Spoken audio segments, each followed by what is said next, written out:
How do SRAs and LRAS curves differ in economics? Imagine trying to understand how an economy responds to changes over different time frames. That's where the curves for short-run and long-run aggregate supply come into play.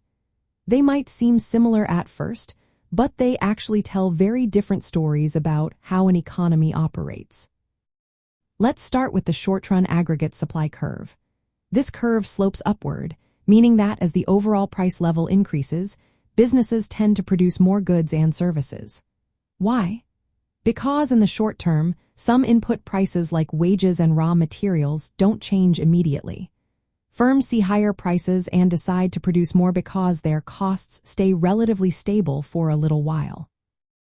Think of it like a factory that can add extra shifts or work overtime to meet higher demand without immediately paying higher wages. Now the long-run aggregate supply curve is quite different. It's a vertical line, which means that no matter how much prices change, the total output stays the same in the long run.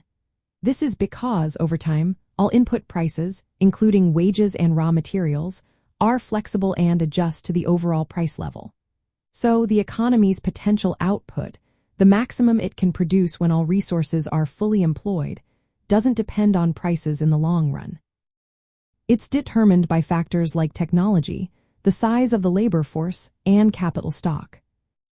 Another key difference is how these curves shift. Short-run aggregate supply shifts when costs of production change temporarily, like when oil prices spike or wages rise suddenly. These shifts can cause the economy to temporarily produce more or less than its potential, leading to inflation or recession. Long-run aggregate supply shifts only when there are fundamental changes in the economy's capacity, such as improvements in technology or increases in the workforce. These shifts reflected real growth, moving the potential output higher or lower over time. In terms of economic equilibrium, the short-run curve helps explain business cycles. When aggregate demand intersects the short-run supply, the economy might be producing above or below its full capacity, leading to inflation or unemployment. The long-run curve shows where the economy stabilizes once all prices have adjusted, and it's where the economy operates at full employment. Policymakers use this understanding to guide decisions.